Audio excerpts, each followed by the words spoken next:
তোমরা যারা অনার্স প্রথম লিস্ট স্লিপে অ্যাপ্লাই করবে তোমাদের জন্য আজকে ভিডিওটি খুবই গুরুত্বপূর্ণ। কারণ আমি বলবো এখানে কোন 5 ধরনের শিক্ষার্থীরা লিস্ট স্লিপে এসেও কোনো চান্স পাবে না। তাহলে চলো ভিডিও শুরু করি।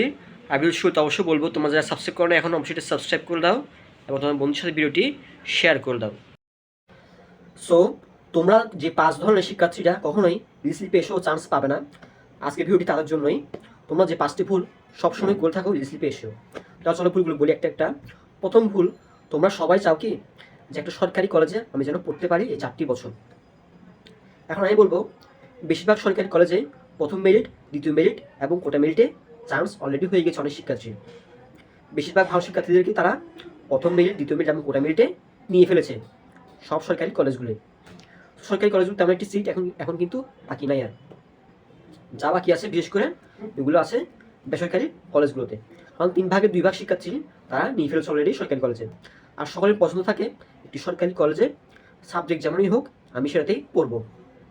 কিন্তু আমি বলবো তোমরা এই ভুলটা করিও না। রিসিপ এসে তোমরা যাদের নাম্বার রয়েছে 150+ তোমরা অবশ্যই 4টি সরকারি কলেজ দেবা, একটি বেসরকারি কলেজ দেবা 5 নম্বরে গিয়ে। আর তোমরা যারা 130-এর উপর রয়েছে, 130 থেকে 145-এর মধ্যে, তোমরা অবশ্যই 130 থেকে 145-এর মধ্যে রয়েছে তারা অবশ্যই 3টি সরকারি কলেজ এবং 2টি বেসরকারি কলেজ দেবে 4 এবং 5 নম্বরে। এবার আসি যারা 130-এর নিচে পেয়েছো তারা কি করবে। তোমরা যে 130-এর নিচে পেয়েছো তোমরা অবশ্যই 2টি সরকারি কলেজ দেবে এবং 3টি বেসরকারি কলেজ দেবে 3, 4, 5 নম্বরে। এবং যারা 115 বা 110-এর নিচে এসেছো তোমরা দয়া করে সরকারি কলেজ দিও না, তোমরা চাইলে 5টাই বেসরকারি কলেজ দিতে পারো।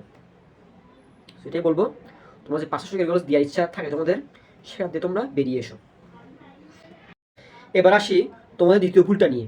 তোমাদের 2 নাম্বার যে ভুলটা করো তোমরা সেটা হচ্ছে তোমরা যে গ্রুপের স্টুডেন্ট তোমরা সেই গ্রুপের সাবজেক্টগুলো প্রথমে চয়েস না দিয়ে তোমরা দাও কি অন্য গ্রুপের সাবজেক্ট চয়েসগুলো আগে দিয়ে দাও। মনে করো তুমি হচ্ছে কমার্সের স্টুডেন্ট, তোমার হচ্ছে যে অ্যাকাউন্টিং, ফিনান্স, ম্যানেজমেন্ট, মার্কেটিং এগুলো আগে দেওয়া। কিন্তু তুমি সেগুলো আগে না দিয়ে তুমি দাও কি আর্টস সাবজেক্টগুলোকে আগে, যেমন ইকোনমিক্স, ইংলিশ বা ফিলোসফি, হিস্টোরি ইত্যাদি সাবজেক্ট তোমরা আগে দিয়ে ফেলো। তোমাদের কমার্স সাবজেক্টগুলো আগে না দিয়ে তোমরা অন্য গ্রুপের সাবজেক্টগুলোকে আগে দিয়ে দাও। এর ফলে কী হয়, তোমরা অগ্রাধিকার কম পাও। সো আমি বলবো তোমরা যারা যে গ্রুপের স্টুডেন্ট সেই গ্রুপের সাবজেক্টগুলোকে প্রথম, দ্বিতীয়, তৃতীয় চয়েসে রাখবে যেন তোমরা অগ্রাধিকার বেশি পাও। এটি হচ্ছে তোমাদের দ্বিতীয় ভুল। এবার আসছে তোমাদের 3 নম্বর যে ভুলটি করো। তোমরা অনেকে প্রশ্ন করেছো, ভাই আমি তো একটি কলেজে পরীক্ষা দিয়েছি, সে কলেজে ফার্স্ট মেরিটে, সেকেন্ড মেরিটে কোনো মেরিটে আমি চান্স পাইনি, সেই কলেজে কি আমি আবার রিসিপে চয়েস দিতে পারবো কিনা। আমি বলবো তোমরা অবশ্যই তোমরা চাইলে রিসিপে এসো সেই কলেজ তোমরা চয়েস দিতে পারো, বাট আমি বলবো না দিতে। কারণ যেহেতু তুমি ফার্স্ট মেরিট, সেকেন্ড মেরিটে সেখান থেকে রিজেক্ট হয়েছো, সো সেখানে আর চয়েস না দেওয়াই তোমার জন্য মঙ্গল হবে। না হলে তোমাদের একটা অপশন শুধু নষ্ট হয়ে যাবে রিসিপের থেকে। এবার আসি তোমাদের 4 নম্বর যে ভুলটা তোমরা করো সেটা হচ্ছে সাবজেক্ট চয়েস। তোমরা অনেকেই ভর্তি পরীক্ষা দিয়েছো তোমাদের একটি নির্দিষ্ট পছন্দকৃত কলেজে, সেখানে তোমরা সাবজেক্ট চয়েস দিয়েছো মাত্র 1টি বা 2টি। এই কারণে তোমরা বেশিরভাগ স্টুডেন্টই কিন্তু ফার্স্ট মেরিট এবং সেকেন্ড মেরিটে বা কোটা মেরিটে এসেও চান্স পাওনি, যেহেতু তোমরা সাবজেক্ট চয়েস দিয়েছো একদম কম। সো আমি বলবো রিস্লিপে তোমাদের যে সাবজেক্টগুলো এলিজেবল থাকে, যেগুলো অ্যাভেলেবল থাকে সিট, সেই সব সাবজেক্ট তোমরা রিস্লিপে এসে অ্যাপ্লাই করবা। মনে হয় একটি কলেজ তোমরা চয়েস করেছো, সেখানে আছে 10টি সাবজেক্ট অ্যাভেলেবল, সেই 10টি সাবজেক্ট তুমি চয়েস দেবা। কেউ আবার 1টা, 2টা, 3টা চয়েস দিও না। যে কয়টা বাকি থাকে 8টা, 10টা, 15টা, সর্বোচ্চ 15টা পর্যন্ত চয়েস দেওয়া যায়, সে 15টা সাবজেক্ট তোমরা চয়েস দিয়ে দেবে।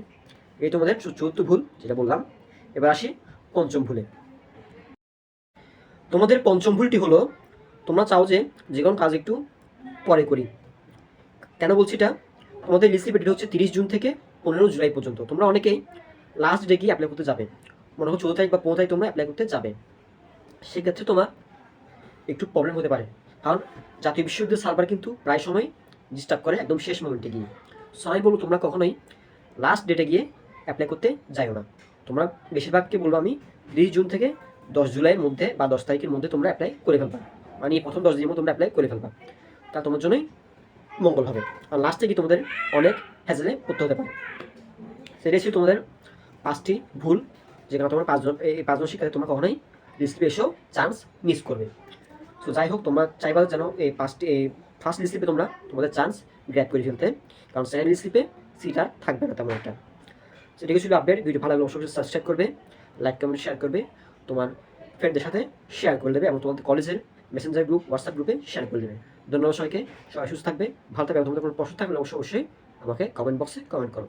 ধন্যবাদ সবাইকে।